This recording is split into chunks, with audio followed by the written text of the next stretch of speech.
So like if you're going to get to the basics of a podcast, what is your why going to be for podcasting? Why are you creating the show? Think of the top 3, narrow it down to 2, narrow it down to 1. Then what areas are you an expert in?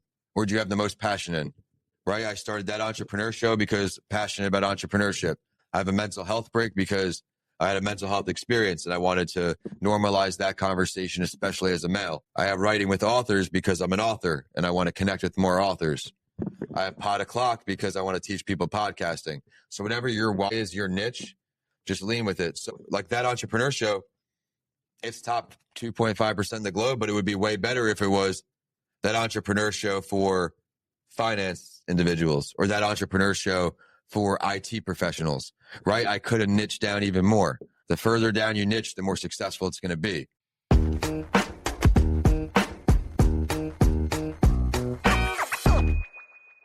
Welcome to the In Factor, conversations with entrepreneurs who started, stumbled, and succeeded. I'm your host, Rebecca White, and I'm excited to welcome you back to another episode of the In Factor. Today, we're back in the classroom with another exciting entrepreneurial journey to talk about. But before we get to that, I'd like to talk a little bit about something I've been thinking about a lot lately. And it is, what does it mean to be a good listener? Earlier this week, I was in Miami for a board meeting and I got to meet a lot of people that work for the company.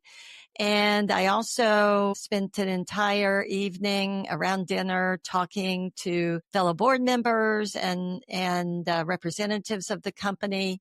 The next day, we had a day-long board meeting, and it was all very interesting, all very exciting. But along the way, I met a lot of people. I had to remember a lot of names, and I really wanted to make sure that I was listening. I wanted to learn as much as possible. And I also wanted to be able to contribute effectively and meaningfully at the board member in ways that would really bring value to the company and to the shareholders of the company. So it was a very intellectually stimulating and also mentally challenging experience. And I know as entrepreneurs, we all go through that. It might be a conference that you're attending, or it might be a board meeting like mine, or it might just be a day in the office or even meeting with a customer or a client. But how can you become a better listener? And that's what's been on my mind a lot. You know, I was having coffee today with a friend of mine earlier, and she mentioned to me that her brother was an excellent listener. And I immediately asked her, what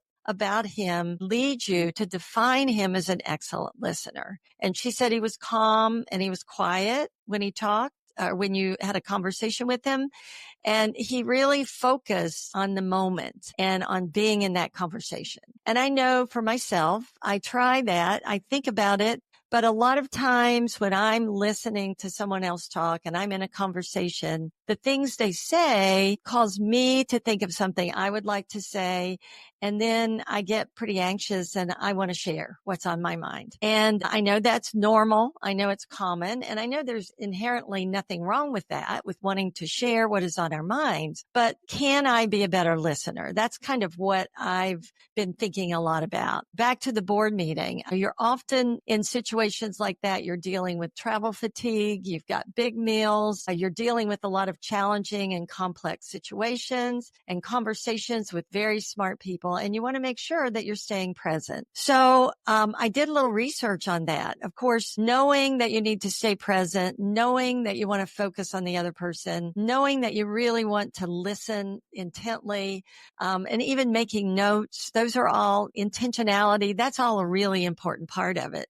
But sometimes there are techniques we can use, like association. You know, when you're trying to remember names, can you associate someone with someone you knew? I did some of that the other day. I really wanted to remember the names of 5 people that were introduced to me in a setting where I didn't have a chance really to immediately say their name back to them, which is another technique. So I began to associate them with other people I knew or with some other, situation that I could think of that related to them in some way. And then I repeated their names back to myself a couple of times. And then I used their names when I talked to them. And amazingly, I walked away, remember still now the names of those 5 people, had interesting conversations with them because there's a lot of power, I think, in using someone else's name. But again, that takes a lot of mental concentration and it can be really hard work. In the board meeting, after eating a big lunch, I had some moments where I was really tired and it was kind of hard to concentrate for a little while. So I did a little research on that. How do you stay focused when you're dealing with complex situations that you really want to listen to? And I got a couple of interesting ideas from that research that I might think about before. Of course, always keep in mind to prioritize rest before, take breaks when you can, stay hydrated, drinking lots of water, and moving around a little bit. If you have to stand up even for a minute during a long day like that can sometimes help. But one of the ideas that I found out about was called mental tagging. And that's where you can categorize comments into themes. Are they strategic, financial, operational? And just try to create your own internal structure, which can really kind of help you, I think, with recall and also with engagement, because you can start to frame things in a way that makes sense to you. When your attention is waning, it's a good time to ask a genuine, clarifying question that can really help you get back in the game and also reset your focus. And it does demonstrate engagement if you want to make sure that other people know that you're engaged. During presentations, you can try to identify 3 most important takeaways.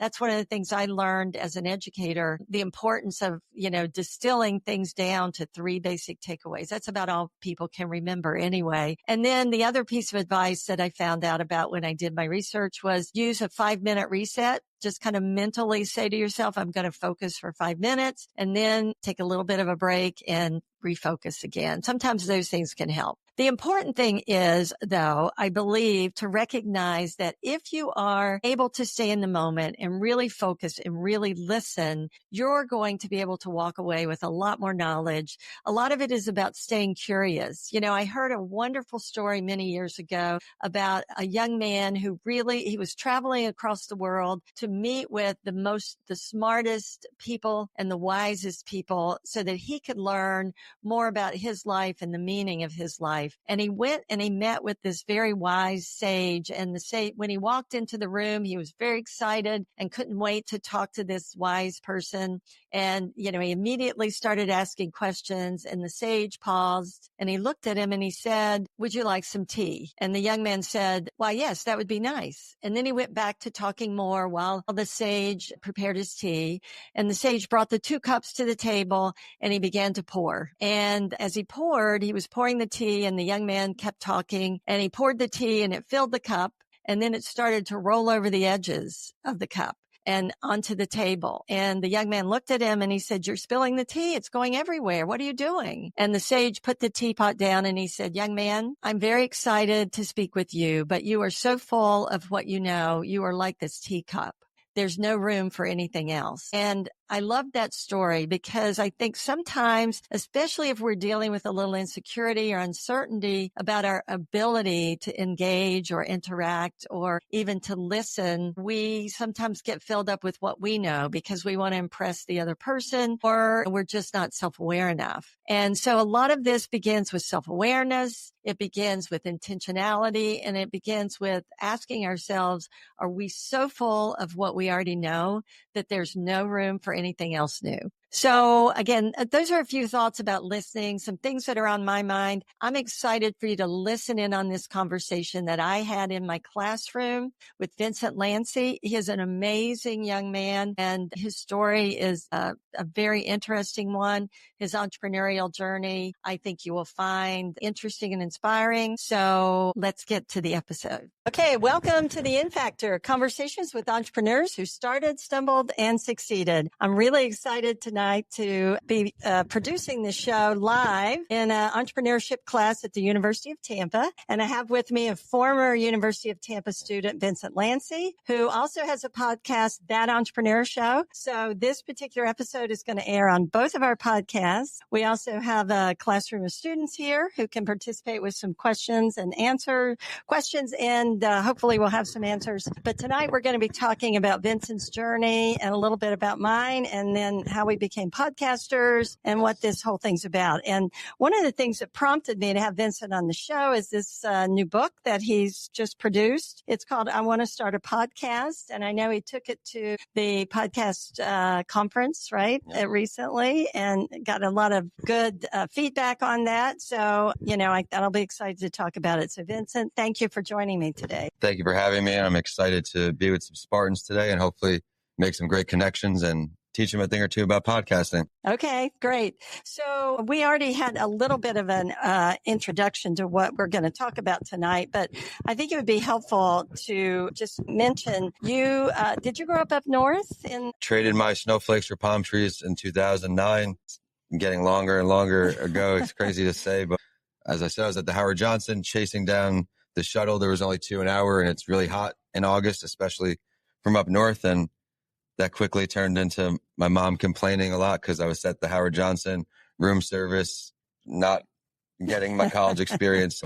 Eventually I got here, and it's been a great thing ever since. I came to the University of Tampa in 2009 also. So it goes by really fast. So you have a degree in finance. You also have a master's degree from here at the University of Tampa. And you started a company which really came out of an experience, a tragedy in your life. You were hit by a drunk driver, right? And left for dead on the side of the road. And when that happened to you after that, what happened in your life and how did that get you into the world of being an entrepreneur? I was interviewing for a company called West Marine at the time of the accident. It's a boating company. They make the tubes and boating supplies for a marketing analyst position in California.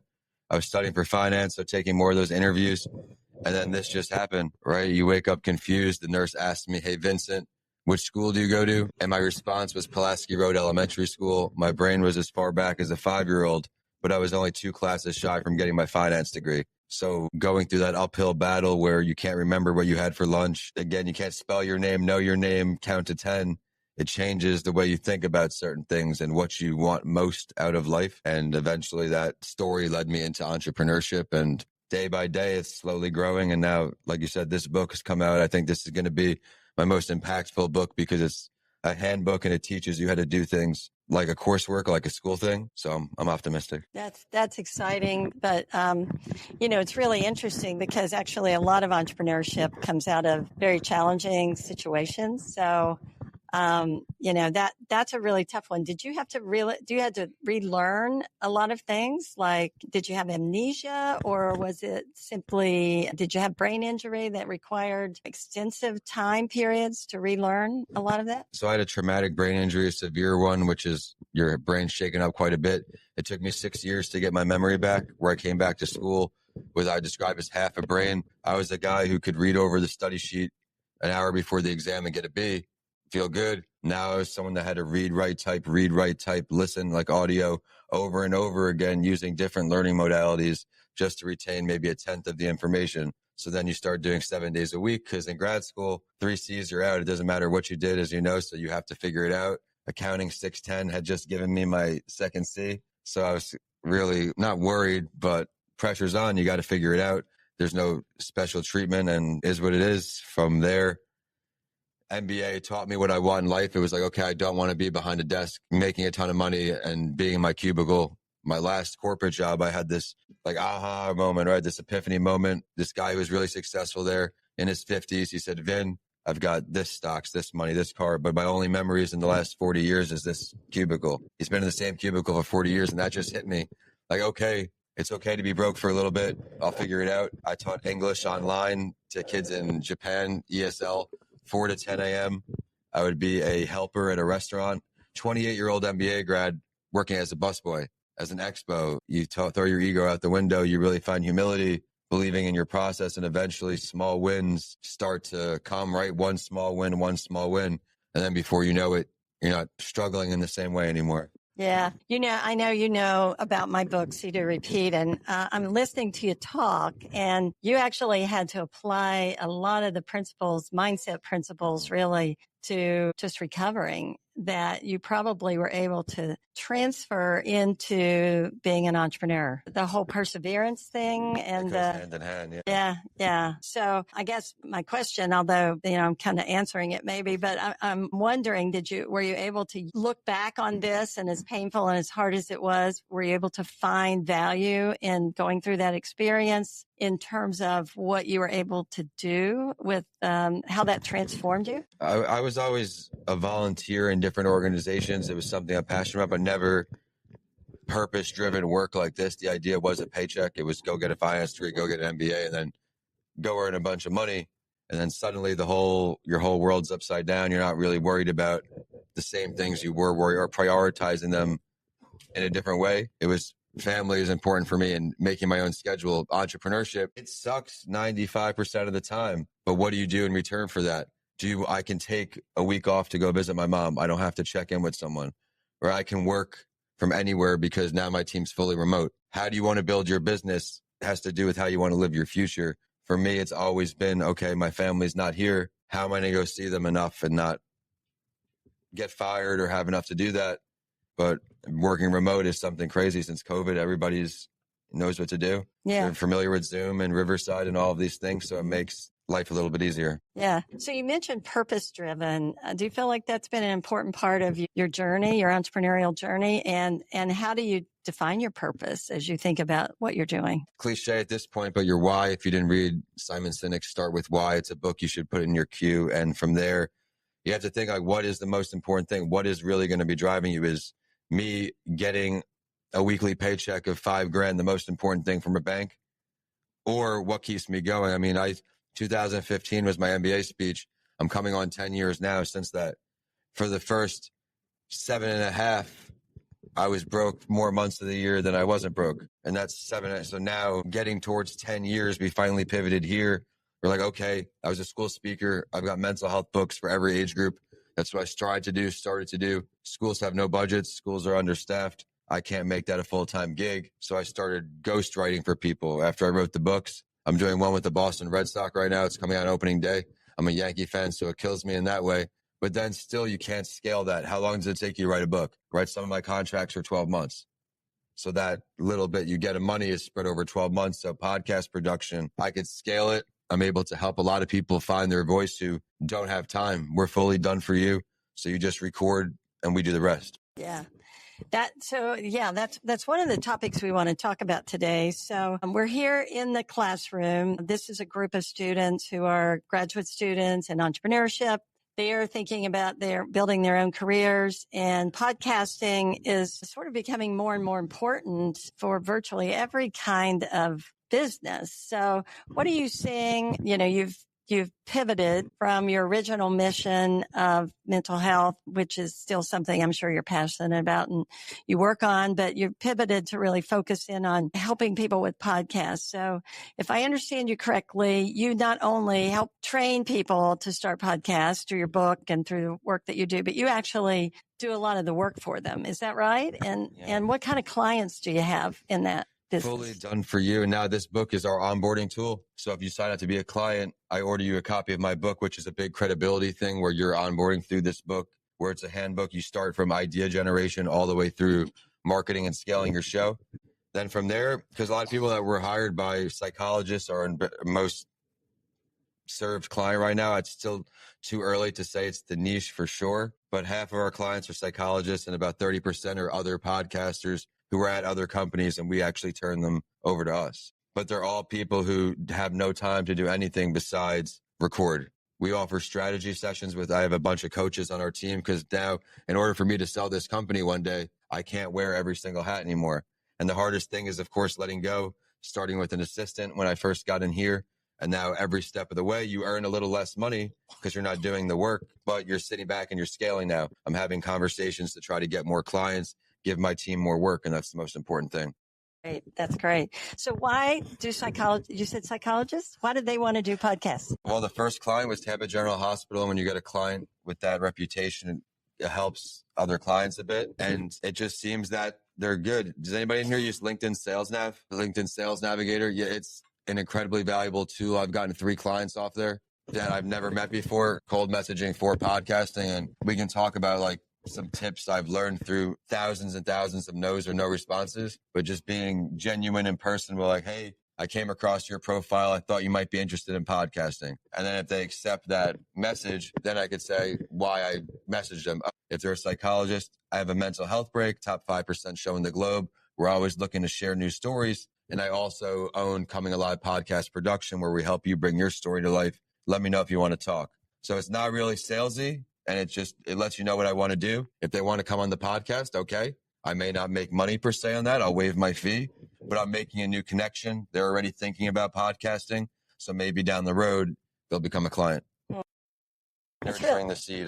Yeah, that's really interesting. And so what do you think about podcasting as a marketing tool? Because a lot of the students in the class here are thinking about starting their own business someday. And I'm just curious about your thoughts and what kind of value it brings. You talked about finding your voice, and I think that's an important part of marketing, now. It's the best business card you never knew you needed. Having a book and be able to send them an author copy. Whether it's a client, they're interested in working with you. Hey, check out my book first. Low barrier of entry, only a few dollars. You want to have someone on your podcast? Hey, come on my podcast. Let's talk. You want to be a sponsor or a vendor or a potential client? Hey, come on my podcast. And with the podcast, it gets out to the whole world. You click upload. I mean, you get it placed in Antarctica, right? In all these places, Russia, Germany. People are tuning in. You never know who's going to become a client. Or again, the impressions rule. More people see your stuff. They'll end up sharing it and hopefully lead you to a client. So let's talk about producing a podcast. So if I went through my own journey. So I interviewed entrepreneurs for many years before I put it into a podcast format, because I found that it was kind of dangerous to bring an entrepreneur into my class, just tell them to talk. I never was sure we were going to talk about what I felt like we needed to talk about. So I started interviewing, and a couple of my grad students were encouraging me to start. At that time, I had no clue how to do it. This was 2019 when I launched mine. And I know people had podcasts long before that, but it was still a little bit early in the podcast, at least for me, in the podcast space. And I originally started with a number of different tech tools, but basically doing them either in person or on Zoom. I now use Riverside, and there are other opportunities out there. I use Podbean to host mine, but I'm really curious for somebody today who wants to start a podcast, because I know there's been a lot of learning for me along the way. Where do you recommend they start? Obviously, come to you as one step, but what are the steps involved in getting started? I was broke when I started podcasting. I had a MacBook. They had GarageBand. I called Apple support. I said, hey, I want to start a podcast. I've heard I can use GarageBand. Can you teach me what you think I would need to know? And they taught me all these tips and tricks. So I learned on a free software just like that. Now, if you have a budget, Riverside, again, is cool. It's about $29 a month, I think, the one I use. And it makes social media reels for you. It has a teleprompter. It's got a bunch of cool stuff. And it's, I guess, a Zoom for podcasters is what Riverside is. I now use StreamYard, where if I do an interview, it will go to my LinkedIn or my Facebook or something as a preview before it goes live. Okay. So really, you kind of have to build your tech stack, right? It takes multiple platforms, usually start to finish. It takes money too. You have to start making money to get all these tools. And now, like we were talking about earlier, the more people you hire, the more your costs are. You're paying people more, the more tools you need, the more one-time subscriptions you have. So weighing what do you want to pay and what don't you want to pay? Because over 12 months, it adds up. So that's something interesting that you bring up, because it's really hard to make a living on a podcast. There are a handful, like the Acquired guys. They make a ton of money on theirs, and there's a few out there that do really well. They do it a lot of times with ads or sponsors. And it's also really hard to make money on books. So you built up a service on top of all that, right? And so how should they think about it? Let's suppose they've got a product, not a service. How should they think about book writing or podcasting in their whole marketing stack, let's say? Well, the cool thing about both of those is there's no rules to any of them. Not every book needs to be 500 words.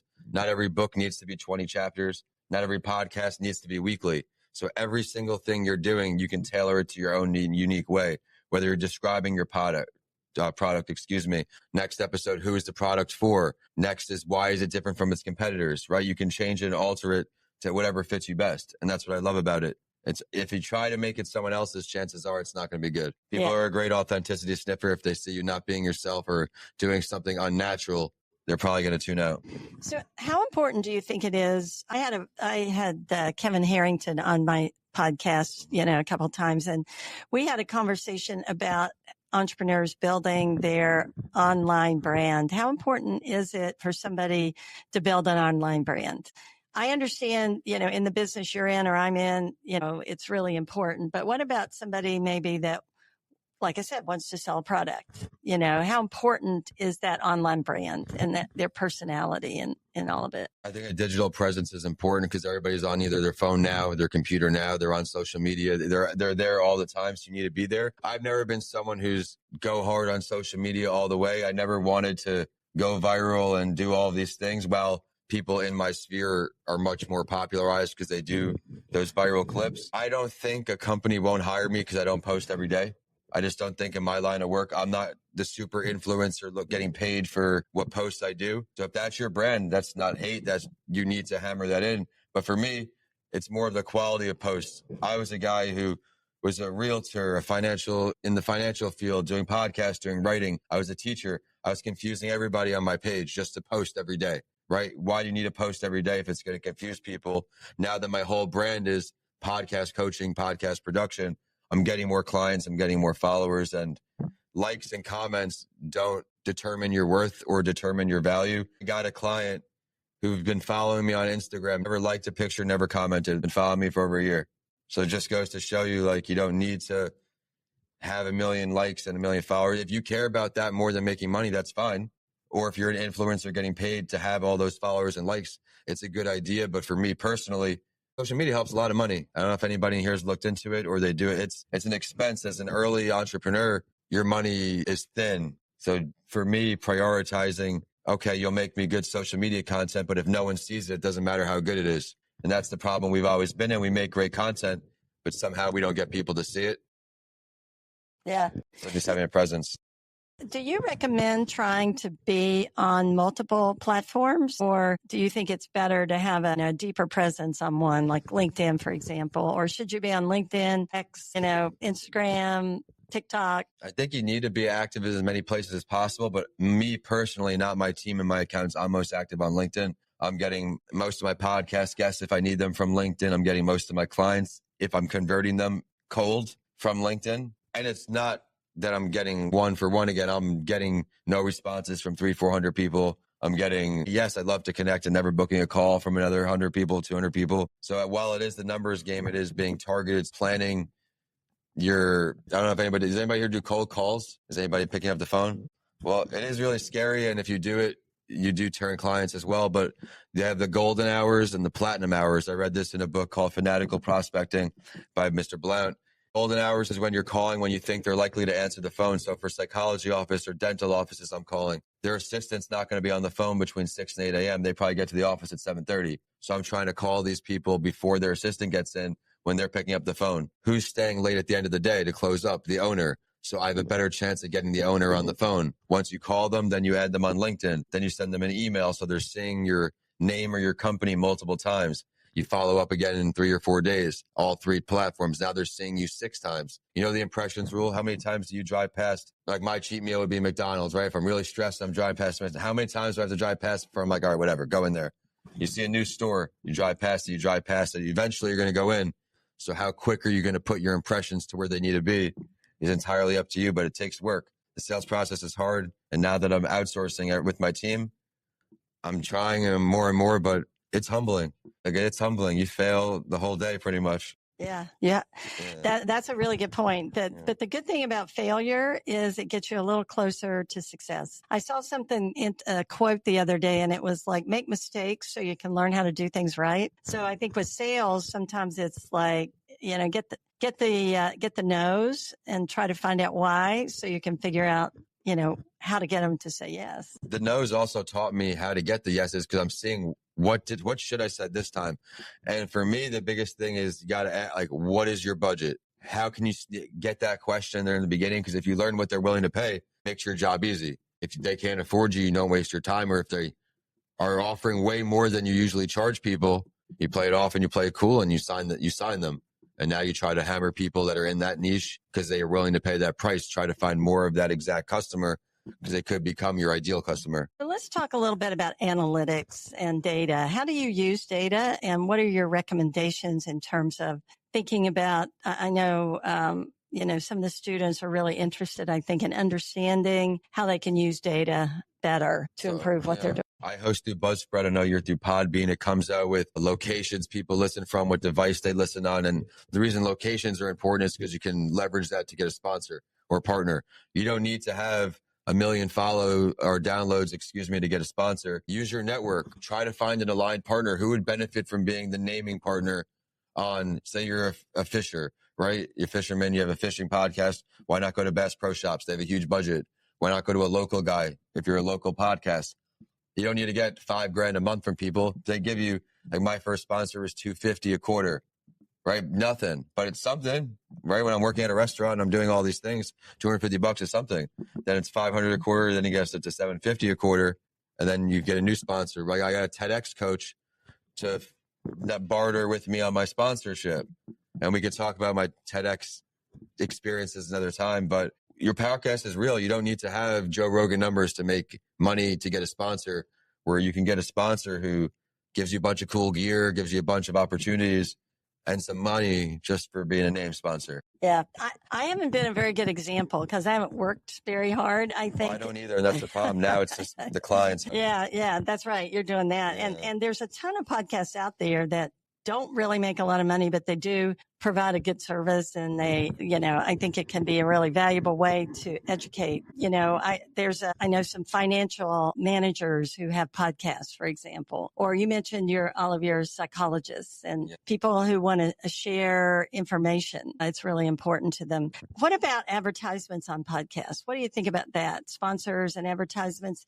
I listened to one and I really like them because they've chosen all the ads that have been chosen all relate to the content and their products or services that can help you. It's somebody who talks about being an independent book author, and all of her ads are, for platforms, software, technology, other products that can help you be a writer. I think if they're aligned, it's a great idea, but you see a lot of shows that just gets ads on there just to get a couple bucks. And I think it turns off listeners, where if I'm a listener and I'm hearing stuff that has no relation to what I'm talking about, I'll be tuned off. I don't personally do them on my show. I just talk. I have my show partners. I show them love in the beginning and at the end, and then I move on. Yeah. I don't do them either, but I know some people have been successful with them. So we were talking about analytics. What do you think, what does it take to get, like, how many podcasts do you have to have? How many, what kind of numbers have you seen, that are required to get the kind of, to get sponsorship or to get support? I know it's going to vary somewhat, but do you have any thoughts on that? I don't know if it's black and white. I think your relationship with the person you're going for the sponsorship with makes all the difference. If you're very friendly with these people, this business owner, and they really believe in you, you asking for $1,000 when they're generating a couple $100,000 a quarter will be nothing. They're happy to help you. They see you struggling. They want to be a part of your mission. So really getting creative. It's not just about networking to who's the perfect guest for you. It's networking with who has the biggest network in your network that will give you a conversation, because that person may have tons of guests for you, tons of sponsor ideas. And then from there, you're off to the races. My quote is, it only takes one connection, one conversation to really turn things around for you.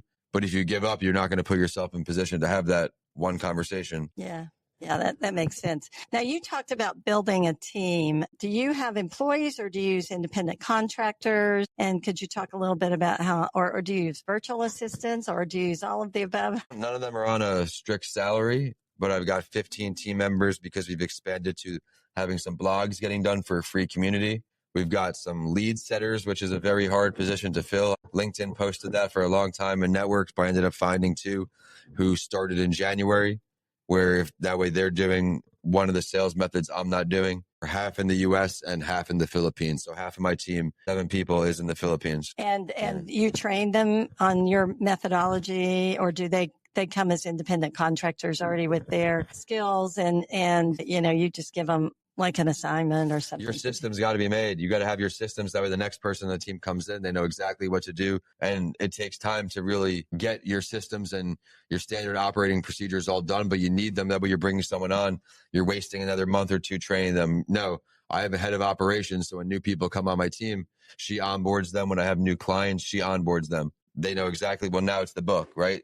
I mail them a book. The coaches go through them with them. Someone else edits it. Someone else makes the social media. Everybody has their role and plays their part on the team. So what are your biggest challenges as you're building your company, and especially with getting the work done, so to speak? Well, it was, how am I going to put food on my own table? And now I've got a few other folks that are relying on me to pay them every month. And if you don't have money coming in, I mean, I'm paying more now in wages than I was even making 2 years ago a month, which is crazy. But I also have to make sure I'm getting a client a month, which is not easy. Right now, we're like a client every month and a half because we're new.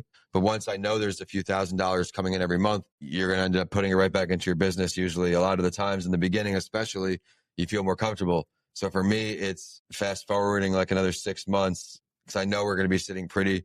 We were just at PodFest and I networked with other production companies, what they're doing, and they've been around for a long time. And I think it's very attainable for us to hit those numbers this year. Undoubtedly, once we work towards the referrals from our current clients, which is you have to ask and not be shy with a time and place so they know I'm looking for referrals, and getting the video testimonials if you can get your people to do that, or any testimonial. But make sure, one of my biggest failures, I guess, is I did a lot of public speaking and I was too shy to get a review after or a testimonial. So if you don't get a review or testimonial, you can't market how well you did to get another gig. Eventually your network will drive up. I had my accident happen. I'm getting $2,000 to do all these speaking gigs for my network, $2,000. I'm like, why would I ever speak for free? Eventually that drives up. That was 9 years ago, 10 years ago, where if I did more free gigs, I would be even further off in my career because I gave so much more back. The more you give back, the more you get. And that's what you realize. That's why the free resources are on my site now. My podcasts are out because not everybody is in the means to be a coaching client. You have zero money, listen to Pod O'Clock. You want to go get the book, next step, that's okay. From there, I have the courses. So the value ladder there, podcast, book, courses, and then full service. So what you're talking about is a sales funnel, right? Yeah. Yeah. Slowly but surely, it finally comes together. And then you have the newsletter opt-ins. So I have microphone descriptions on my website. I have like different things to grab emails, You want to build that email list because that's the most important thing over social media. These are people who care what you have to say. Don't worry about if they unsubscribe for sending too many newsletters because you don't want those people anyway. If they're going to unsubscribe for one too many emails, they're not going to buy anything from you. They don't really care about the end goal of what you're putting out. So don't worry about millions of followers, I'd rather have 10 likes on my picture with 10 people who are customers or potential customers than 2,000 people liking my stuff and never messaging me. Then that's it. It's all for vanity. So how important is your email list? I mean, it's everything for me because I'm not a social media lover or enthusiast. I slack on it and I know I need to be better because my team does all the other ones besides mine. Every email, it's a different time now. I feel when you have conversations with someone, like if you're on my show, I think it's implied you're going to be on my email list. You'll consent to that because I'm sending you the live link when it goes live. So you need to be on my list in order to get that. So every single person that you speak with, if it's not a cold interaction and you want to build your relationship because you never know where that relationship will take you, you should put them on your newsletter list. If they opt out, they opt out, but it's not malicious. You're not doing them to sell them. You're doing it to stay in your network. And the great thing about email is you own it as opposed to LinkedIn or X or. Well, I don't know if anybody here is a big TikToker, but something I know. I have an account, but I'm not too involved. But a lot of people, they put all their ducks in the TikTok. And like once this dust settles, it probably still will be gone. But it's still risky. I mean, people spend a lot of money for likes and comments and followers on that. And it's a nice supplement. It's not for me. And it's not hating on it. It just was never for me. I just think that if you have a newsletter, you have people who really care about what you want and you're doing. So I'd rather not waste my time trying to chase likes and comments when I've got people that actually are waiting for my next podcast tip or my next book or whatever I'm advertising. So you brought up TEDx and you also talked about being a speaker. So you were building your business originally as a speaker, right? Yeah. And that's a tough business as well. Especially when you're a young kid and you think you know it and then you realize you know nothing. Well, even at my age, I realize there's so much I don't know. There's always something to learn. I guess if I could sum up being an entrepreneur, you got to be a good learner. It's all about learning. because every failure, every experience, everything you do, you're learning constantly what works and what doesn't work. So talk to us about the TEDx experience. You hired a coach. What did you learn in case some of these folks would like to do a TEDx? I've got an awesome coach I can definitely put you on to, and the stories I'm sharing are no reflection of his efforts. So I was in this program and I got accepted to TEDx Wesley Chapel. I'm really excited. Dropped my speech. I got the coach working. This lady, the organizer, we have this Zoom call. She says, "Hey, I'm really swamped. Would you take on some leadership roles for this event?" So I'm like, "Yeah, cool, whatever." So I was going to have the clipboard at the event, whatever. We're friends on LinkedIn. So I'm looking at her life in real time. She's saying how busy she is. So I'm doing all this. She had a career change and this and that. A week later, we got an email. "Hey, it's not a good time to throw an event." Like 2 weeks or 3 weeks before this event, December-ish, people fly in for TEDx. So whatever, either sit and sulk or you keep trying, and got rejected from like another 10 TEDx talks. Got into another one. It was the virtual one they made during COVID, and we recorded it right here in the, was that the VC room or whatever, boardroom right here, and record it, send it in. I've got my camera, feeling real good about it. Spent weeks rehearsing it in my house, going whatever. Getting ghosted now for 5 months from this guy. "Hey, when are you going to put it up?" And I reached my coach out. I said, "Hey, can you talk in the TEDx community and see like what's good? Like I want this live. I want the TEDx designation." Oh, apparently he has been stripped of his TEDx letters for whatever reason. So I don't know what the process is for selecting TEDx organizers, but be wary before you apply. Do some research on that specific event.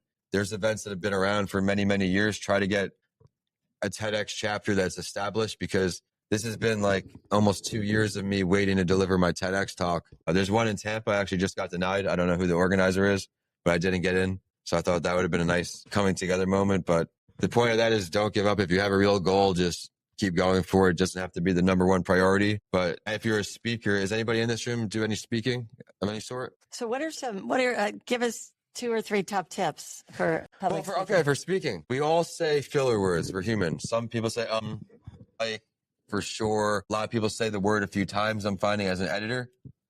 Instead of saying that, just pause. Just take a second, formulate your thoughts, and then say what you're saying. Because if you're on a podcast, you're doing some speaking, it's not the end of the world to say or like, but you want to present yourself the best way, especially if you're a business owner. There'll be some real like anal people you'll meet who have such high expectations in meetings where they'll walk you out of the room. Of course, it's just one opportunity. But the second tip would be, don't be hard on yourself.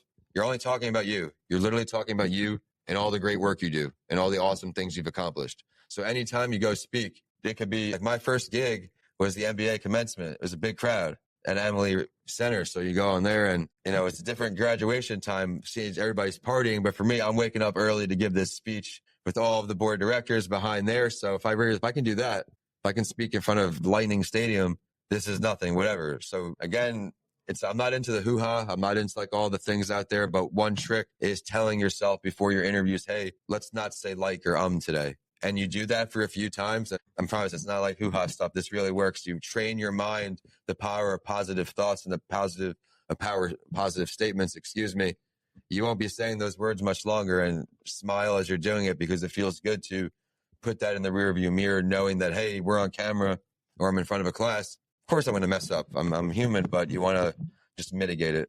Yeah, I think that's a really good point. I've watched a lot of pitches over the years, and people have mannerisms, movements. They say filler words, as you pointed out, and they can be really distracting. How important do you think stories are to a successful speech or presentation? Well, I was walking down the road and I heard the cars behind me. I can hear them from a distance. They weren't right on top of me, but I can hear them creeping on me. And I was walking across the road. I could throw a football to where my house was. And before you knew it, bam, I went in high in the air as a basketball hoop and landed on my face. All my clothes came off from the impact. I was naked on Howard, bone out of my leg, laying there, blood all over the street. Wow. You tell me. Wow. Yeah. That really happened. Like, I was on Howard. I went out, couldn't find my keys. I forgot them. So I went to go find my roommates. Couldn't find them. Walked back.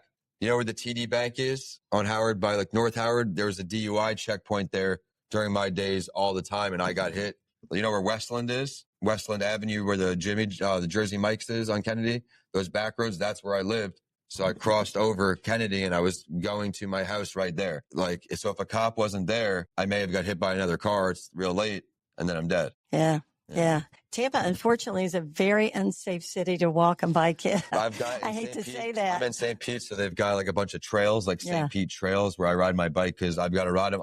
I'm titanium rod in my leg. You wouldn't be able to see it, but 2 bolts in the top and 2 bolts in the bottom. So the impact on the pavement is painful, not worth it. So I like to ride my bike and just to, because I'm a different type of entrepreneur. I'm the 3 a.m. entrepreneur that clocks out grandpa hours, like off my electronics at 7 o'clock. This is late for me, right? Every day I'm a big time. Does anybody here time block? You know what he's talking about? I'm going to challenge some of you, and I really hope like you take this up because this single-handedly changed my life. Time blocking. Go on Amazon or use a piece of paper. I get a whiteboard from Amazon, a pack. Whatever your work day is. For me, it's 3-4-5- all the way through 6-. And before bed each night, look at my calendar. I plan out what I have. Then you see all the wasted time you have in your day. You're doing a time audit. You're filling in all these micro tasks that have been stalling. Your work doesn't contract, like your work contracts to the time. If you say, hey, I'll get it done today, what are the chances you actually get it done or at least get it done fully today? No, I'm going to get it done from 8 to 8:30. You got to be accountable for yourself. You got to hold yourself to a high regard, right? This is your time. You want to be a business owner. Most of us fail. So every single night before bed, I look at my calendar, 3-7- is usually my daily exercise now. Now it's 7 a.m. Then I have my call with my assistant, 6 a.m. Everything's time blocked. Next day, you wake up, no stress. I don't check my emails in the morning. I don't go on social media. It's a rabbit hole. It's a trap. And if you want to throw away some of your best hours, hop on Instagram and start scrolling, start clicking around. And then before you know it, you wasted a whole hour. For me, I'm productive in the morning. I always have been. First one to fall asleep at sleepovers as a kid, right? Always asleep at night early, but I leverage the mornings because that's where I'm best at. Not usually, I took a good nap today. I'm not going to lie. So I'm able to be here tonight. But oh my gosh, I get so much done when there's no emails coming in. There's no appointments. From 3 a.m. to 8 a.m., you have no distractions. It's just you. How much work can you get done with not one distraction? So I hope someone does some time blocks and let her know if you do. And I'll send you some books. I'll give you a free coaching session if you want to do podcasting or writing. But time blocking is absolutely free. And if you really want to take yourself, like, I'm not super famous, successful. I'm still nothing. But to get from being an MBA grad in a restaurant 2 nights a week to now asking questions to every person you can. I host a podcast, so I'm learning something every single day, as many sessions as I get. My time block. How hard am I on my time? How often do you say no to things? I get about my social life a long time ago for this dream, but one of my 2025 like personal goals is to get out every month. I mean, I was so content with being on my computer every day, being in my house. That's it. Working. Now, there is more to life, but I had to put in that work since 2015, 4 years of, as you can say, half-assing, right? Not fully committed. Then the first book comes out, opens some doors. You got some credibility. You're getting conversations. Now you have a podcast. You're inviting some big players on. I've had her on my podcast, right? World Series winners, Pusha Preem, the musician. All these people are coming on my show. I'm gaining some credibility. Now they're referring people to you, right? Other people, your network's growing. Where to me, I'm still in my little bubble. I don't go out much, but to other people, when they start saying really nice things, that's what keeps you going. So those small wins I started with, do it for yourself. If you seek external validation, you'll be gone in this business because most of your friends aren't going to support you, not because they don't care about you. They're not your target customer. They're not your target business. No one will get entrepreneurship unless you're an entrepreneur. Oh, why are you waking up early? Why are you working those hours? Because I'm all on my own. I'm wearing all the hats. I'm doing the social, the website, the emails, the actual podcast editing, the graphic. I mean, I'm stressed. Then no, you got to build a team and let go. It's really scary to let go because you think you could do it better than anyone else. And it's true. It's your business. But until you let go, you can't really scale. Everything I did my whole day before I got here, I don't even do one of those things anymore. One of those tasks. I'm talking my entire day. From editing podcasts, the emails, the social media. That's not a part of my day anymore. And I hope that inspires you to get that assistant, get that VA. I'm a resource for you if you need a resource. It changed my life. You brought up several things that I want to highlight. One is you have to choose yourself. So if you're going to sit and wait to be picked for the team, it's not going to happen, right? So you got to choose yourself. That was the last chapter in the book that I wrote. That the inspiration for that came from Jeff Sabilico, and Jeff was a performer in Vegas. He wanted to have he wanted to be a performer, but most performers are found or selected or chosen by somebody else. But he decided to make it happen for himself. Well, I mean, I hated the opportunities. I didn't just hate often, but the opportunities in front of me, I wasn't getting my value. I was in corporate. I was being underutilized. You write a book, you start a podcast. That's your opportunity you're making on your own. That's you creating something out of nothing, you creating a platform for you. And I had the itty bitty committee in my head. Who would listen to this? Who's going to read this book? But eventually now that entrepreneur shows at like episode 430, mental health breaks coming near 275, got a few other smaller series as well. So when you do something damn near 1,000 times, it becomes a little easier. But the benefit of that is you're able to help other people do it too. Yeah. Yeah. So I love that. I love the choose yourself. The other thing that you talked about is sort of knowing yourself, because you figured out when you're most productive, right? And understanding whether you're a morning person or a night owl and there's something to that. There's something to that, understanding the time of day when you perform best. And it meant that you had to kind of give up some other things in your life, right? I mean, in order to focus on that. How important is going to McDitton's or getting your business done? How important is like eventually like how many happy hours or right? You don't need to do it every week. Like ritual, right? Like once a month, you'll reward yourself with doing something. Once a month, even on my pod, you'll hear people like older entrepreneurs. I'm like, how do you still do? Like every Friday night, I have a cigar. That's my getting through the week. They have something to look forward to. Something like, okay, I love doing this, but what's more important? I mean, I see some people laughing, but it's true. Like, hey, every hangover you have, it's a day wasted on your business, and that's how I've always looked at it. And once you actually like start to get some traction, you're like, okay, I may have something here if I don't fold, but it's up to you to do the work. You're going to do all this networking. People are going to give you your time. And then you're going to ask like, hey, do you have any advice? What can I do? Then they're going to follow up with you to see if you actually did it. And then if you didn't do it, they're not going to give you their time anymore. Right. And that's how you start building these connections where I was I got out of my MBA 2015, networking with all these people who they're like, hey, I charge for my time. Like they're giving you little tips and pieces and you learn like, okay, I'm still not, I'm short. So I'm always down here, but literally like in business, no, you're here. Like you think, oh, I got the MBA, I'm rocking. Like, no, you just got a couple more doors opened. Entrepreneurship's a video game. You got a new level opened, new level unlocked. Right? I write a book. Cool. Next level's unlocked. Podcast. Next level unlocked. And then now the company is like the latest level. Opening day-ish, my book with the Red Sox players coming out. So that's still like the book side.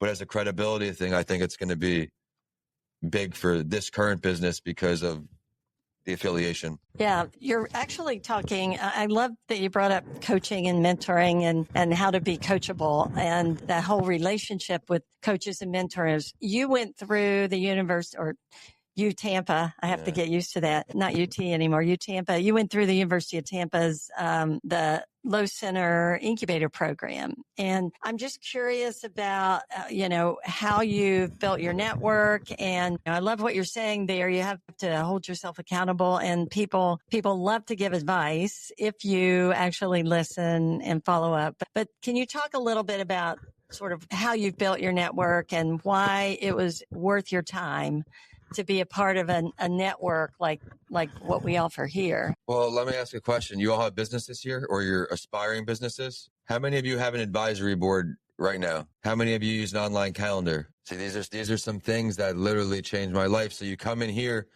if they make you, but if you don't do it, they're not going to do it. Like this, the part of the objective is you form an advisory board. They give you one person in the community, a CEO who's willing to be with you, but then you dig into your network.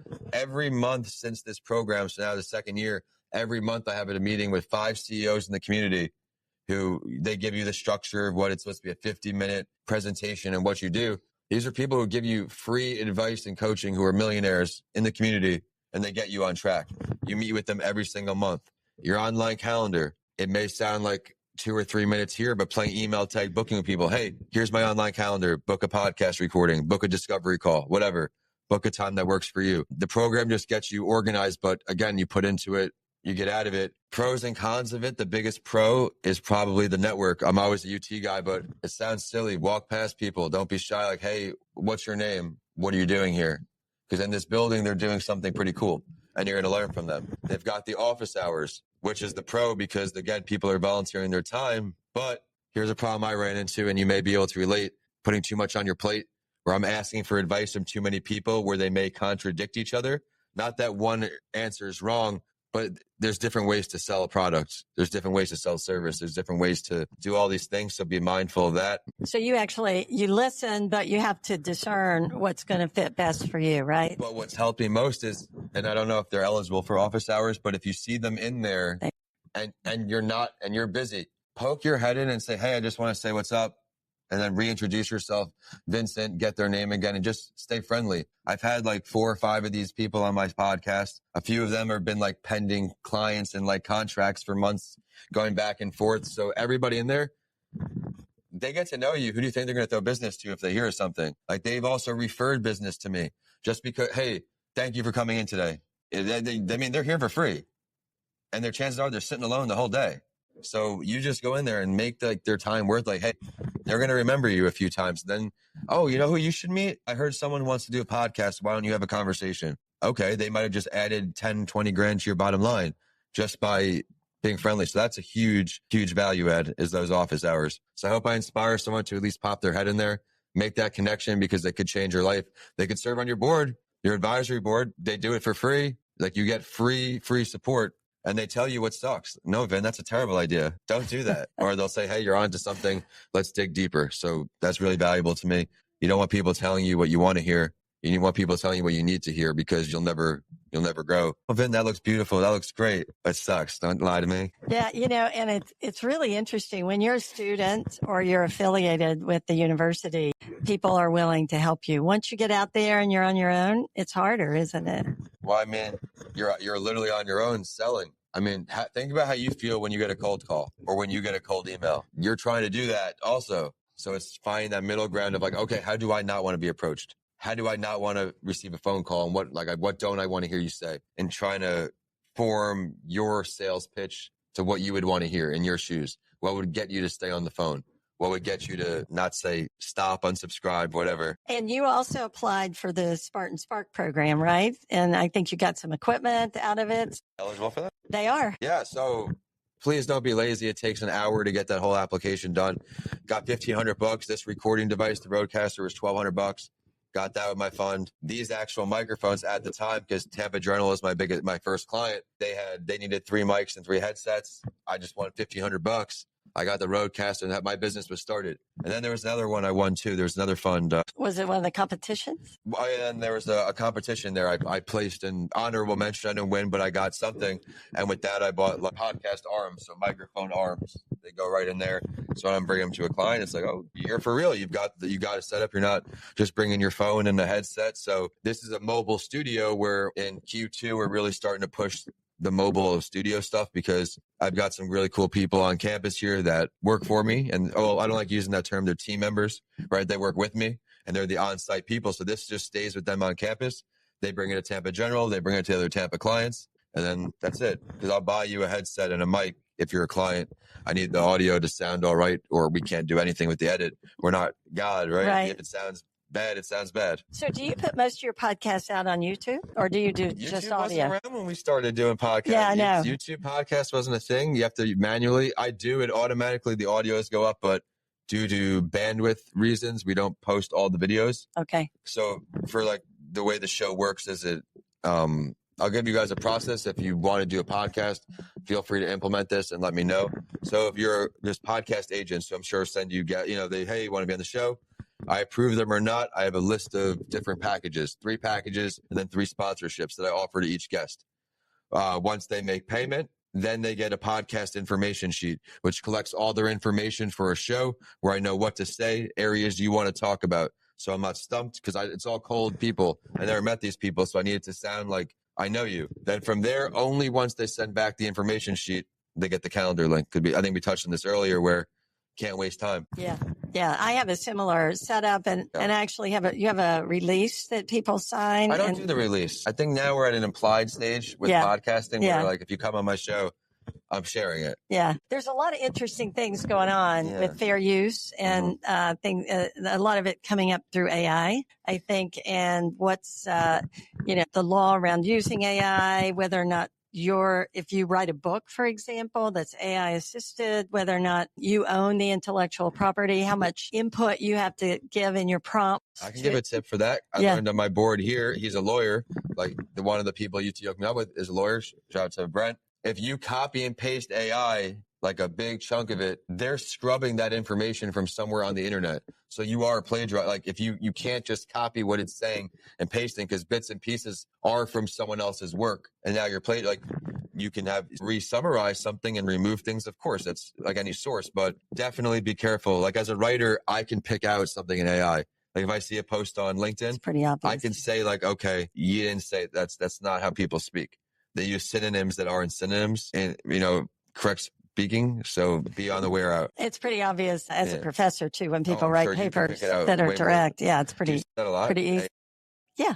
Yeah. But what's interesting is I think, people are learning how to use it and there's a lot of great use cases, especially in marketing. I think it's really very helpful in marketing, but there's still a lot to be decided. I know in the UK and Great Britain, they have a whole different philosophy about it from an intellectual property perspective, but a lot of it's still being, figured out here in the US, I think, and it'll be interesting to see where all of that goes. I know we've talked about a whole lot of things here. Boring? Did you get any value out of it? Was it good? I'm sure they probably have some questions. So maybe we open up the floor now for any questions that anybody wants to add. If you don't want your questions to be used, this can all be chopped up. I mean, we edit everything. If you don't want to be on the podcast, that's fine. But if you want to, that's fine too. We can figure all that out. But who has a question? And if you're willing to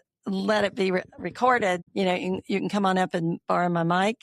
Just ask from the, or you can ask from where you are too. Yeah, whatever you're comfortable with. Yeah, Davis.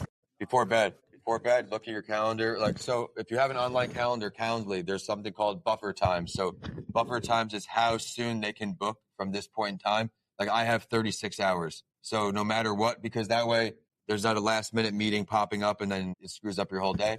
Because that way when you wake up, you see exactly what you want to do. Like even before 3 a.m., if I have if I fall asleep real early or whatever, and I have other tasks, just knock them out and you put a check mark next to it. Again, it sounds silly, but it's that accomplished feeling where you're getting the momentum. You can even do in your breaks, do my dishes, check, sweep the floor, check, because you're getting the momentum. There's something called, I should probably use the mic, right? There's something called strategic breaks for me where I'm not taking a break and throwing on Madden, right? I'm going to stay productive during the workday. I'm going to wipe down the counters. I'm going to sweep. I'm going to do my dishes because it's just taking my eyes off the computer. And that's which is valuable. They're killing me. My eyes now, I don't use I'm not on my phone much. My phone stays away from me. I'm unorthodox for my age. I'm not a scroller. I just don't want to be on it, but my eyes are getting burned on the computer. Yeah. I mean, I can find if I'm on the computer all day when we were doing the classes during COVID, I'm sure all of you probably experienced the same thing. I think, there is a lot of research, I will tell you, that demonstrates that the power of goal setting and of the kind of thing you're talking about, the sense of accomplishment, checking things off and feeling like you've accomplished something. And you've probably heard that before. There's this whole movement that says basically, when you get out of bed, make up your bed. And it's like you've accomplished one thing for the day, right? If you want to start exercising, lay out all your clothes in the morning if you want to do it first thing. And, in your case, you're talking about actually thinking about these are the 5 things I want to accomplish first thing in the morning or during a certain time frame. And there's real power in that. But I will say, I think everybody needs an occasional break from that as well. And that's what, I think we all learn about ourselves. Mental health day is real. My mental health day is always on Sundays to watch the Jets lose and then turn my mental health upside down. But it's my day where I know I'm on my couch. I got wings, not on the phone, and that's it. And then, of course, comes 4:00 and your Monday's starting off already. Pretty upset. Yeah. The other thing I think you talked about putting your phone away. I think there's a lot of power in that when you are meeting with someone, to actually give them your full attention. I find it really interesting, to go out I was eating lunch with somebody yesterday. I always make it a point not to have my phone on the table or visible. I mean, it may be down in my seat or my lap if I feel like I just can't let it get too far away from me. But I just think there's something really powerful about connecting with people without the phone. Relationships and building trust. I don't know. That's just another little pet peeve of mine, but something to think about. Thank you for asking that. Yeah, good question. I mean, if you're going in it with a sales idea or a sales pitch or a sales intent, your chances are you're going to get ignored or just a bad taste in their mouth. Like, genuinely just say hi and introduce yourself. And then you start to get to know each other the more time. I mean, it's not the biggest place here, right? If you're here working, you're going to run into somebody again. Then eventually you start breaking down the communication barriers, learning what each other does. Because once you know what each other does, then you can help each other. And that's where the fun starts. I mean, even Will's still here with St. Nick. They've moved out, but yeah. So I'm with TGH. So I was able to forge a conversation with them, and that's something exciting. And then vice versa for me. They do work in the school, so they were able to connect me with some school people. So there's a lot. I mean, everybody in here is in a different business. So everybody in here has a network, right? I mean, what are the odds that everybody in a class went around the horn with everybody and shared exactly what they did? And then I bet you there'd be a handful of people who can help you. And that's simple. And there's just this room. But if you go with a sales pitch, you're probably out of luck. It's more about having a conversation and getting to know people. Even on LinkedIn, if I get a random like friend request or whatever they're called, connection request, I say, hey, because I'm like, hey, here's my calendar. Let's see how we can help each other. Let's talk for 15 minutes. Literally almost no one does that. They just want the follower or the connection. I'm like, what's the point? So now, like, for me, I'll risk 15 minutes on the phone as my commitment if it could lead to something. Well, it's a great question. Out of the 4 or 5 million shows, I think only less than 1 million have done over 10 shows. So the answer is consistency. It's a lot of work doing a podcast. It was an unpaid full-time job for me for like 250 episodes. I did every single part of every process, multiple shows, plus like life and everything else. So being consistent and being yourself, people will smell you out in the air and be like, this person's full of it. This isn't him. If you're doing a show, like if you're going to get to the basics of a podcast, what is your why going to be for podcasting? Why are you creating the show? Think of the top 3, narrow it down to 2, narrow it down to 1. Then what areas are you an expert in? Or do you have the most passion in? Right? I started that entrepreneur show because passionate about entrepreneurship. I have a mental health break because I had a mental health experience and I wanted to normalize that conversation, especially as a male. I have writing with authors because I'm an author and I want to connect with more authors. I have Pod O'Clock because I want to teach people podcasting. So whatever your why is, your niche, just lean with it. So like that entrepreneur show, it's top 2.5% of the globe, but it would be way better if it was that entrepreneur show for finance individuals or that entrepreneur show for IT professionals, right? I could have niched down even more.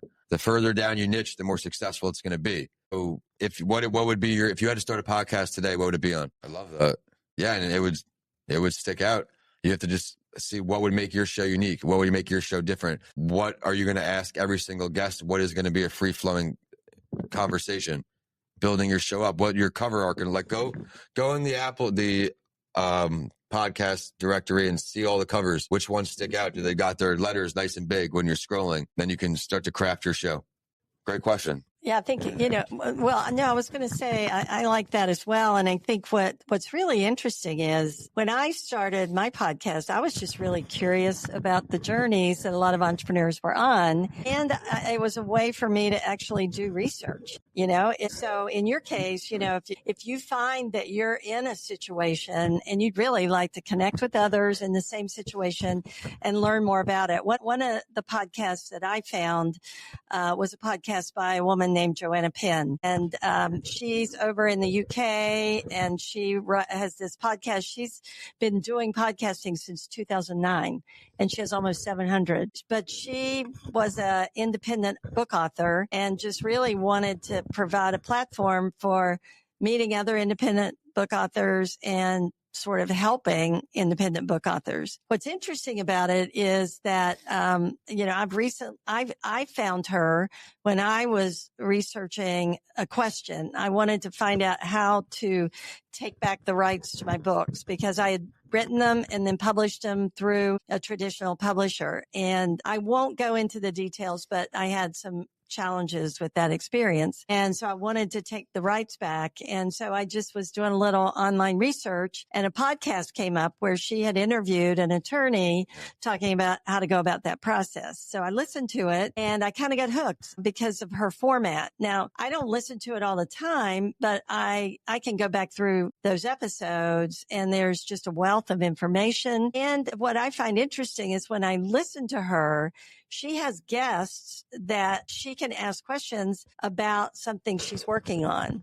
So she might be working on a memoir or a pilgrimage book or a special kind of fiction book. And she'll have somebody on that's been successful in that space. And she's actually asking them questions to help her, to kind of pick their brain. And yet it makes a great show. And she's the one I mentioned that has these sponsors that are all, software platforms, products that can help independent authors write their books and produce it. To me, it's just so much fun, really, but it's also such a great way to learn. I learn something every time. I'm with you there. Yeah, I get kind of excited about it. It is a big time. It takes a lot of time. I've had periods where I had to take a break, like the one recently, sort of dealing with getting back on our feet with our house, but we're ready to relaunch, and it's going to be newer and better, I think. Newer and better. It's going to be better anyway. I interviewed someone this weekend, and it was a really excellent podcast. Yeah, so we're getting back. And now we have this. Yeah, this is going to be great. Other questions before we let Vincent go? What time is the class until? We can keep them longer, but I see some of them yawning back there too. Maybe they stayed up all night studying for their exam. I don't know. Now's your chance. Ask your questions. Ask away. Don't be shy. Yeah, Andrew? I understand and relate to the mayhem of having to wear every hat, and it sucks being financially limited like I was, where I had to do all these things, but you have to leverage different countries. For example, my Philippine staff, like a lot of their wage is $5 an hour US. Like that is their rate. You are not breaking laws that their country's currency rate. That's what the rate is. So something like that, you can afford $100 a month, maybe not $100 a day. So finding someone to just take on a little responsibility. So she just did my emails, incoming podcast requests, and that's it. Now she does my invoices, my PayPal. I mean, you train them with standard operating procedures. You have a linear workflow. Step 1, step 2, step 3, like sign into your email, do this, X, Y, Z. The more you put in up front, it's like having an intern. I failed my first few times with interns. I didn't set them up for success, and you learn your lessons. Now I put that over to the staff. Like, okay, being fully available, fully communicative. Hey, you're going to make mistakes. It's okay. Let's work till we get this right. Don't make them say what you'll say on a script because they have a different style of speaking, right? Hey, I want you to answer emails like this. Just make it your own. And then that way you're not micromanaging. You're not really doing whatever. And then once they get your trust doing simple tasks, you'll start to feel comfortable doing bigger tasks, because that's when you start to get panic attacks. Like, oh my God, are they going to do it right? Are they going to screw me over? And I got clients paying me now. But now to flip the script, I was a guy who couldn't let go.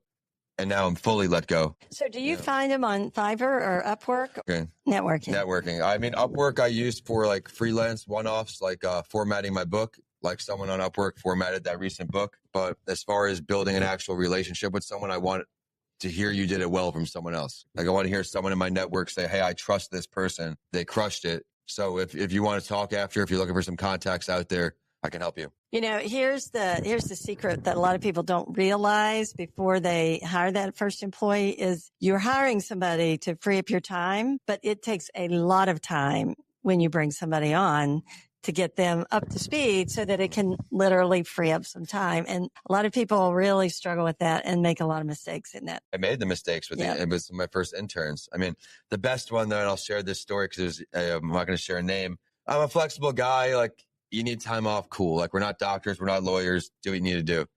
Girl says, hey, Vin, my family's in town. You mind if I take the weekend off? Cool. Let me know when you're back.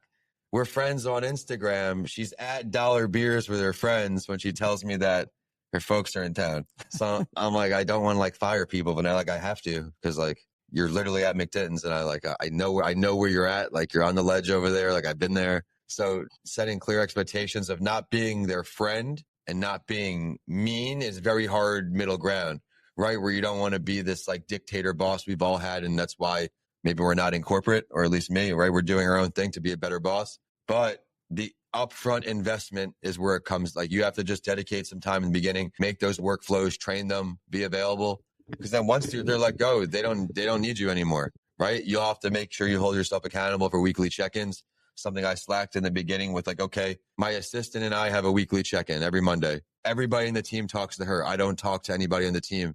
I do a monthly check-in with my team members, but I'm not wrapped up in the daily conversations. Who's assigning what task? I talk to my assistant. Boom. I talk to my head of operations on the podcast side because she's in America because I need an American like with me, but she's in Indiana. My podcast coach is in Texas and California.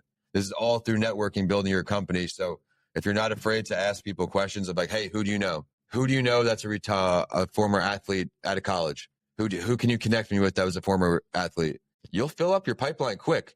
But if you don't ask and you're like me, who was too shy, like I may not sound like I'm shy because I'm personal, but I am introverted very much. If you don't ask, like you'll never get anything and you'll be so far back and you'll be me working in a restaurant with a master's degree.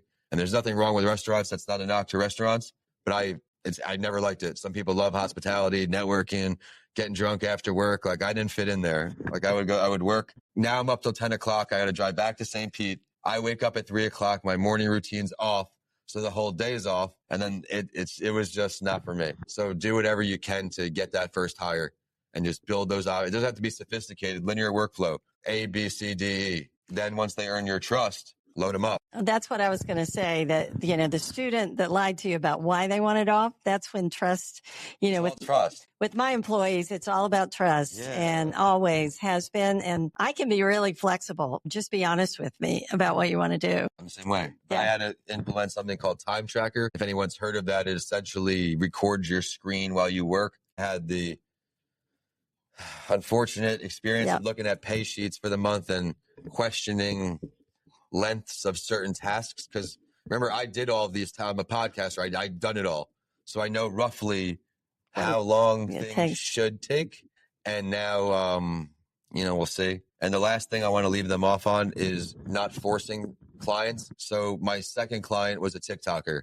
Nothing wrong with TikTokers. Like they makes a lot of money, this person. Why was it not worth the money? She thought that she owned me and bought my team, opposed to buying a service, and we're doing the best possible work we can for you, right? Where she's cursing at my team. My team doesn't work Thanksgiving, and this is when it happens, like day before. Like, if you're going to get your work done, we have a timely release. You don't need to work. Cursing at me because this person would send us an email. We'd answer right away and then go offline for 4 days and expect us, as soon as she answers again, we got to be back at it. Like we're an on-call company. You own us. You're cursing at me, and your assistant's cursing at me night before Thanksgiving, 8 o'clock, because my team's not online. So what do you do in that situation, right? That contract was $7,000. The next one would have been about $11,000.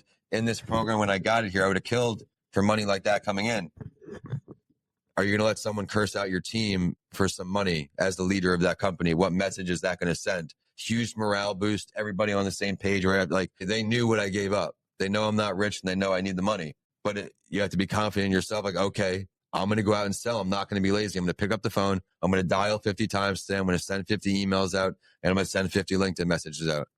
And then I'm going to do it again tomorrow. The way the sales pipeline works is kind of like you prospect today, you can see it in 3 months, because the typical cycle could take up to 3 months. If you take the day off, if you take this week off, you're paying for that in 3 months from now. You're wondering why you have no sales leads, because you did nothing 3 months ago. You made every excuse in the book. Boys went out to McDitton's that night, right? You got to prioritize these little things if you want to find the success. And, again, the ritual thing, like pick the night of the week you're going out. Every other night you are locked in, because unless you don't really care about it, like this business, if you want to be your own boss, what are you willing to do? Or get a 9 to 5. Don't be a sucker and start your own business where you don't make any money in the beginning. You're working holidays, you're working nights, you're working weekends. Go get a paycheck on Friday. A safe thing, an easy thing. But if you're willing to bust your hump, you've got an incredible resource here in Dr. White. Utilize her while you're a student, because once you're at a UT, I'm very fortunate to still be here, but a lot of my classmates have withered away from UT, unfortunately, at this point. A lot of good things in there too. You brought up this whole idea of firing a client. Sometimes you have to fire a client too. That's hard. That's hard, but good for you for protecting your team.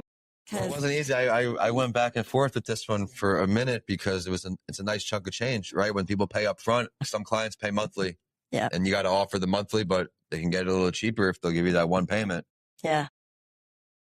But again, also as your piece, like I lost sleep over this whole thing. I'm like, I know I'm a good person. I don't need to be, cursed at on a holiday. I'm up with my family in New York, and I guess this person's on speaker. Like my family's hearing the way I'm being spoken to, and they're like, yeah. And you're protecting your team. But I got a contractual obligation. You got to dust it off and pretend it didn't happen. You got to smile, be polite, be courteous. Everything's tracked in emails. And once the 12th episode of the 12 was up, my head of operations went on Canva, made the certificate of completion, and said, thank you. I think it's best we go our separate ways. Very polite. But is it worth your stress, worth your time? Our mental health is important. If you don't have mental health, you don't have a business. It's just the way it is. Yeah. Yeah. That's great. I heard some guy talking about wealth, and he said wealth is relationships, health, and money. So, and business, a lot of business is that as well. And you need your health to be able to do it. Like a quadrant, right? You got your health over here, your family life, your relationship life, and maybe your business. Like, yeah, you're winning here and you're winning here, but are you failing here and you're failing here?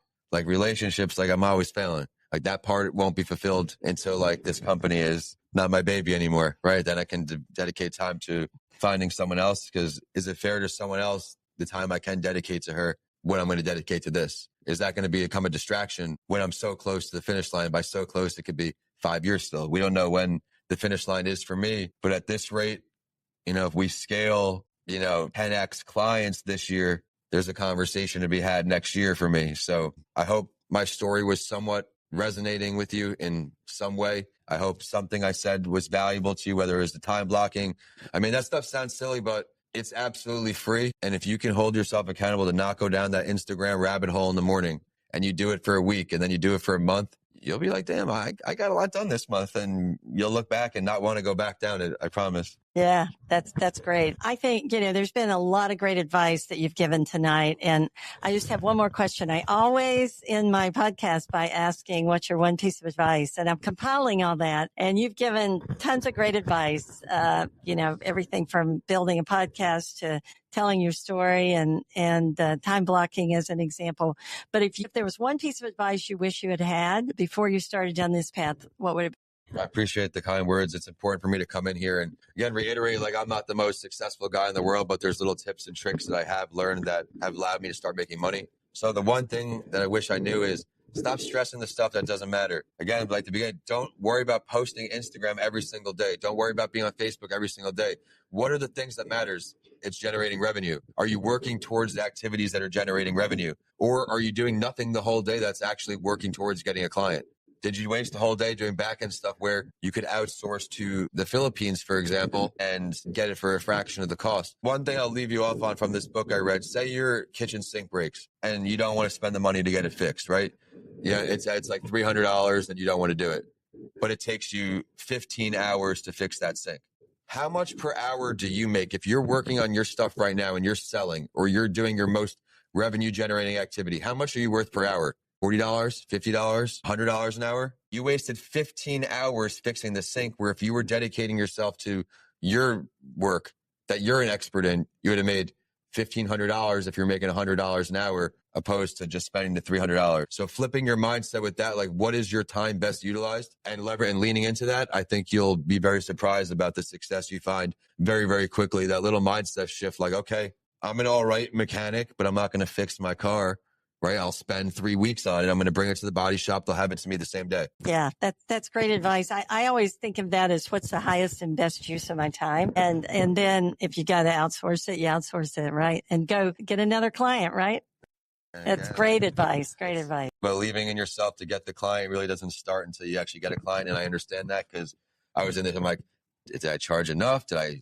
Because then there's another thing where if you have your stuff looking real cheap because you're desperate, it reeks that you're desperate, right? My stuff's $1,000 and my competitor's 20 grand. What's wrong? Like, are you terrible service? Are you too new? Do you have no experience? So the competitors research. I know you guys are tired, so I got to stop doing this, but research your competition, know your numbers. What does it cost you to make, or how much does it cost you to hire someone? Look at how much profit you have, and then you know how high and how low you can go in your negotiations. You know how much it's going to cost you, it's going to cost me all in $300 to do this. All right, we're charging $500 or $600, and then go from there. Yeah, that's great. That's great. So I just want to remind all of us that Vincent is a early morning guy, and he has given up his evening, and he'd probably be heading to bed right now. So it's okay. Well, I know most people my age aren't in bed before their parents are even in bed, right? But for me, 2025 is a little different. I'm doing a few more things. I'm traveling or whatever, but I'm not where I want to be. I'm getting closer, but the goal for me isn't to have 15 team members. It could be to have 5 team members that are getting the same amount of output. That's a whole nother conversation of waste. But for me, I have a goal of exiting a company. My books and my writing, all that stuff's cool. I enjoy it, but you can't sell me, right? Unless I'm going to sell myself to another company, and I don't want to do that, of course. So now with this, trying to scale. I'm trying to build this to where, okay, someone can come in and make it even better. I don't need to make the #1 podcast production in the world, but someone else might want to take what I started and fix it, because I'm sure there's a broken piece or two, but you got to earn it. And that conversation doesn't happen until I have an absolutely lights out year, until we're producing 20, 30, 40 shows this year. And then, well, it's a great, my point is, it's a great gift that you've been, it's a great gift that you've been willing to come, and especially at night, and spend time with us. I'm the same way. I get exhausted too in the evening. I'm an early morning person, but it really means a lot. It's very generous of you to spend your time, share everything with us. And so let's thank him for coming with some applause. And if any of you have an interest in getting help with starting a podcast, he's got a business that can do that. I'll give free anybody who needs some help doing that stuff. I understand your students on a budget.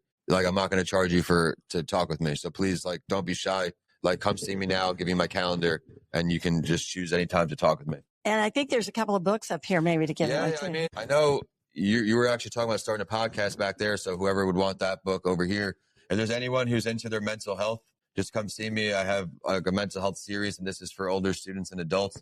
It's a workbook. It's fun. There's activities in there. So I have 2 of those, and I want to give them away. So please come get them. Thank you, Vince. Yeah. Really appreciate it.